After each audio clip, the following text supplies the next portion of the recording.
இந்த ஆலயம் வந்து 2000 ஆண்டுகள் பழமை வாய்ந்தது. சுவாமி வந்து சுயம்பு, எங்கேயுமே இருக்காது. சிவபெருமான் வந்து ஒரு அரை அடி தான் உயரம், பிரசித்தி பெற்றது. ஆனால் மூர்த்தி தான் சிறியது, கீர்த்தி பெருசு. அது மாதிரி சுவாமியினுடைய வந்து பெரிய விஷயம். இங்கே வந்துட்டு போனாலே என் கண்ணால் என் வயசுக்கு பார்த்தது ஒருத்தருக்கு மனநிலை பாதிக்கப்பட்டு அவரை கட்டி வச்சுருந்தாங்க. இந்த கோயிலில் கல்லில் கட்டி வச்சுருந்து அவங்க வந்து பார்த்தீங்கன்னா அவர் இந்த குளத்தில் குளிச்சுட்டு இந்த சக்கரத்தில் உட்கார வச்சு அவர் வந்து சரியாகி அவருக்கு கவர்மெண்ட் உத்தியோகம் கிடச்சி அவர் ரிட்டையர் ஆகிட்டார். இன்றைக்கி நல்லா இருக்கார். இதை எங்கள் கண்ணால் பார்த்ததை சொல்கிறோம். இதுக்கு முன்னாடி எத்தனையோ நடக்கு, தீராத வினையெல்லாம் தீர்த்துட்டு போயிருக்கு. அதே மாதிரி குழந்தை பாக்கியம் இல்லாதவங்களும் இங்கே வருவாங்க. வந்து சுவாமி அம்பாள்கிட்ட வந்துட்டு இங்கே உட்கார வச்சு அவங்க தீர்த்தம் வாங்கிட்டு இது மாதிரி அனுகிரகம் நிறையா நடந்திருக்கு. அதே மாதிரி கல்யாணம் ஆகாதவாலும் பூர்வ நட்சத்திரம் இதெல்லாம் வேண்டிட்டு வர்றாங்க. இங்கேருந்து தான் வர்றாங்க. அவங்களுக்கு சுவாமி அம்பாளுக்கு முதல்ல அர்ச்சனையை பண்ணி ஒரு மாலையை கொடுத்துட்றது. அவங்க கல்யாணம் ஆன உடனே அந்த மாலையை எடுத்துகிட்டு வர்றாங்க, இந்த குளத்தில் கொண்டு வந்து போடுறாங்க தம்பதிகளோட.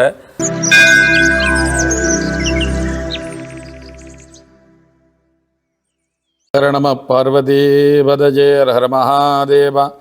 தென்னாடுடைய சிவனே போற்றி, எந்நாட்டவர்க்கும் இறைவா போற்றி. எல்லாமல்ல நமக்கெல்லாம் அருள்வாளித்து கொண்டிருக்கும் இந்து சமய அறநிலைத்துறையை சார்ந்த புதுக்கோட்டை தேவஸ்தானத்தை சார்ந்த திருவரங்குளம் அருள்மிகு ஸ்ரீ பெரியநாயகி உடனுரை அரங்குலநாதர் ஆலய பாலஸ்தாபனமாகி வேலைகள் நடைபெற்று கொண்டிருக்கிறது. இந்த ஆலயம் வந்து 2000 ஆண்டுகள் பழமை வாய்ந்தது. சுவாமி வந்து சுயம்பு. அது எப்படின்னு கேட்டிங்கன்னா, அந்த காலத்தில் மன்னர்கள் ஆண்டது. இது வந்து புதுக்கோட்டை சமஸ்தானம்னு சொல்கிறது. மன்னர் ராஜா வந்து இந்த அறநிலைத்துறைக்கு ஒப்படைச்சது. இது வந்து இந்த கோயில் வந்து 240 கோயிலில் இது புதுக்கோட்டை திருக்கோயிலை சார்ந்தேன்னு சொல்லும்போது இது வந்து மன்னர்கள் வந்து கவர்மெண்ட்டுக்கு ஒப்படைச்சது. அப்படி இருக்கும்போது அந்த காலத்தில் மன்னர்களுக்கு வந்து பசும்பால் கொண்டு போவாங்க இங்கேருந்து. அது இடையர்கள் என்று சொல்லக்கூடிய கோணார்கள் இந்த வழியாக கொண்டு போகும்போது இது காடாக இருந்திருக்கிறது. அப்பொழுது தட்டி அந்த இடத்துல வந்து சுவாமிக்கு இந்த பால் வந்து அபிஷேகம் ஆகிட்டே இருக்குது. ஒரு நாள் கோபத்தில் அவங்க வந்து இப்படியே பண்ணிகிட்டே இருக்க இந்த கல்லை வெட்டணும்னு சொல்லிட்டு மண்வெட்டி எடுத்து வெட்டுறாங்க. ரத்தம் வந்து பீரிட்டி அடித்து சுவாமி வந்து காட்சி கொடுக்குறார். அப்போ அந்த ஆடு மேய்ச்சிருந்த அரிஜன பொதுமக்கள் வந்து அதை துடைக்கிறாங்க அந்த ரத்தத்தை. அப்படி துடைக்கும்போது சுவாமி காட்சி கொடுக்குறார். காட்சி கொடுக்கும்போது அவங்களுக்கு அதனால தான் அந்த திருத்தேர் வந்து வைகாசி விசாகத்தில் 9ஆம் நாள் திருத்தேர் வடம் தொடுறது வந்து அந்த அரிஜன பொதுமக்கள் வந்து அவங்களும் 10 நாள் காப்பு கட்டிட்டு விரதம் இருந்து அவங்க வந்து தேர் எழுத்ததுக்கப்புறம் தான் நம்ம இருக்கணுங்கிறது அந்த காலத்திலேருந்து அந்த உத்தரவு இருக்குது. அது இன்னமும் நடைபெற்று கொண்டிருக்கிறது. இந்த பெரியநாயகி அம்பாள் ஆகப்பட்டது வந்து இப்போ வல்லநாட்டு செட்டியார்கள் குலத்தில் பிறந்ததாகவும் அதை வந்து இறைவனுக்கு கொண்டு வந்து சமர்ப்பிக்க வந்து கல்யாணம் செய்து கொடுத்ததாகவும் ஒரு ஐதீகம் உண்டு. அதனால தான் சுவாமியினுடைய ராஜகோபுரத்திலேருந்து பாதி வந்து செட்டியார்களுடைய இதுவும் அந்த பக்கம் வந்து சமஸ்தானத்துடையதாக இருக்குது. அவங்க வந்து இது அம்பாள் வந்து பூர நட்சத்திரம், இது பூர நட்சத்திர ஸ்தலம். சுவாமி வந்து வைகாசி விசாகம் 10 நாள் மகோத்சவம் நடைபெறும். அதே மாதிரி ஆடிப்பூரம் எங்கேயுமே இல்லாமல் சுவாமி ஆடிப்பூரத்தன்னைக்கு முதல் நாள் தேர் அன்னைக்கு சாயந்தரம் சுவாமிக்கு தபசு, அம்பாள் வந்து கோவில் சென்று போகிறது, அப்புறம் சமாதானப்படுத்தி கூட்டின்னு வந்து ஊஞ்சல் வைபவத்தில் வச்சு அப்புறம் 2 பேருக்கும் சமாதானப்படுத்தி சேர்க்கை சேர்த்து செட்டியார்கள் வந்து முறைப்படி அவங்க வந்து ஒரு கல்யாணத்துக்கு என்னென்ன சீர் கொண்டு வரணுமோ அது மாதிரி கொண்டு வருவாங்க. அவங்க வந்ததுக்கப்புறம் திருக்கல்யாண வைபவமானது நடைபெறும். அதற்கு பிறகு சுவாமியை வந்து அம்பாலோட சோமாஸ்கந்தர் பிரியா விடையோட நேராக சேர்ந்து யானை வாகனத்தில் வீதி வருவாங்க. இதுதான் அந்த காலத்தில். என்னன்னு கேட்டிங்கன்னா, இதுக்கு பின்னாடி மொத்தம் 7 தீர்த்தம் இருக்குது இந்த ஊரை சுற்றி. அது வந்து இந்த உள்ளுக்குள்ளே ஒரு தீர்த்தம் இருக்குது, பின்னாடி ஒன்று இருக்குது, இந்த ஊரை சுற்றியே ஒரு 7 தீர்த்தம் இருக்குது. இது வந்து பிரம்ம தீர்த்தம்னு சொல்கிறது. இது இந்த பார்த்தீங்கன்னா இந்த பெரியநாயகி அம்பாளுக்கு முன்னாடி ஒரு ஸ்ரீசக்கரம் ஒன்று இருக்குது. என்ன பெருமை, ரொம்ப பிரசித்தி பெற்றது என்னன்னு கேட்டிங்கன்னா, என் கண்ணால் என் வயசுக்கு பார்த்தது ஒருத்தருக்கு மனநிலை பாதிக்கப்பட்டு அவரை கட்டி வச்சுருந்தாங்க. இந்த கோயிலில் கல்லில் கட்டி வச்சுருந்து அவங்க வந்து பார்த்தீங்கன்னா அவர் இந்த குளத்தில் குளிச்சுட்டு இந்த சக்கரத்தில் உட்கார வச்சு அவர் வந்து சரியாகி அவருக்கு கவர்மெண்ட் உத்தியோகம் கிடச்சி அவர் ரிட்டையர் ஆகிட்டார். இன்றைக்கி நல்லா இருக்கார். இதை எங்கள் கண்ணால் பார்த்ததை சொல்கிறோம். இதுக்கு முன்னாடி எத்தனையோ நடக்கு, தீராத வினையெல்லாம் தீர்த்துட்டு போயிருக்கு. அதே மாதிரி குழந்தை பாக்கியம் இல்லாதவங்களும் இங்கே வருவாங்க. வந்து சுவாமி அம்பாள்கிட்ட வந்துட்டு இங்கே உட்கார வச்சு அவங்க தீர்த்தம் வாங்கிட்டு இது மாதிரி அனுகிரகம் நிறையா நடந்திருக்கு. அதே மாதிரி கல்யாணம் ஆகாதவாலும் பூர்வ நட்சத்திரம் இதெல்லாம் வேண்டிட்டு வர்றாங்க. இங்கேருந்து தான் வர்றாங்க. அவங்களுக்கு சுவாமி அம்பாளுக்கு முதல்ல அர்ச்சனையை பண்ணி ஒரு மாலையை கொடுத்துட்றது. அவங்க கல்யாணம் ஆன உடனே அந்த மாலையை எடுத்துகிட்டு வர்றாங்க, இந்த குளத்தில் கொண்டு வந்து போடுறாங்க தம்பதிகளோட. இதுவும் அது மாதிரி மிக சிறப்பாக உள்ளது. எங்கேயுமே இருக்காது. சிவபெருமான் வந்து ஒரு அரை அடி தான் உயரம், பிரசித்தி பெற்றது. ஆனால் மூர்த்தி தான் சிறியது, கீர்த்தி பெருசு. அது மாதிரி சுவாமியினுடைய பெரிய விஷயம் இங்கே வந்துட்டு போனாலே இந்த ஸ்தலத்தில் அது மாதிரி உள்ளது. இப்போ வேலை கும்பாபிஷேக வேலை நடைபெற்று கொண்டு இருக்கிறது. அதனால் எல்லா மக்களையும் சந்தித்தோம், எல்லாரும் கொஞ்சம் ஆதரவு கொடுக்குறாங்க. இருந்தாலும் போதிய நிதி பற்றாமல் இருக்கிறது.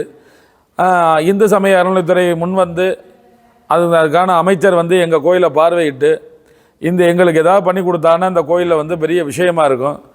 அதனால் நீங்கள் வந்த முகூர்த்தத்தில் வரட்டு இங்கே பாருங்கள். இந்த கோயில் பழமையான கோயிலெலாம் எடுத்து பாருங்கள். எல்லாரும் பிரசித்தி பெற்றது மற்றதெல்லாம் பார்க்குறாங்க. இது மாதிரி நிறைய சிவாலயங்கள் நிறையா பார்க்க முடியாமல் இருக்குது. இன்றைக்கி இருக்கிற காலகட்டத்தில் விலைவாசியில் பொதுமக்களும் அவங்களால முடிஞ்சதை தானே கொடுக்க முடியும். அது மாதிரி இந்த கோயிலை பழமையானது, ரொம்ப பிரசித்தி பெற்றது தான். ஆனால் யாரும் இதை பிரபல்யப்படுத்திக்கலை, வீடியோவிலையோ வேறு இதுலேயோ பிரபல்யப்படுத்திக்கலை. அப்படி படுத்திட்டா எல்லாம் இதுன்னுவாங்க. அதனால் நீங்கள் பார்வையிட்டு கவர்மெண்ட் மூலமாக எங்களுக்கு ஏதாவது ஒரு நன்மைகள், கோயில் வேலைகளை பார்த்து கொடுத்தால் மிகவும் நன்மையாகத்தான் இருக்கும். வாசலில் வந்தோன்னா ராஜகோபுரம், உள்ள விநாயகர், கன்னிமூல கணபதி, வள்ளி தெய்வானையோட சண்முகர், கஜலட்சுமி, மகாலட்சுமி இருக்கிறது. 63 நாயன்மார்கள் இருக்கிறாங்க. சப்தமாதா, தனி முருகன் சன்னதி உள்ளது.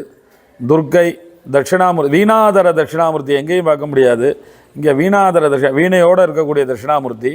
எப்போதும் அரங்குலநாதர், கொடிமரம், நந்தி, நவக்கிரகம், அது மாதிரி பெரியநாயி அம்பாள், இந்த மாதிரி இருக்குது. உள்ளுக்குள்ளேயே தீர்த்தம் இருக்குது எங்களுக்கு.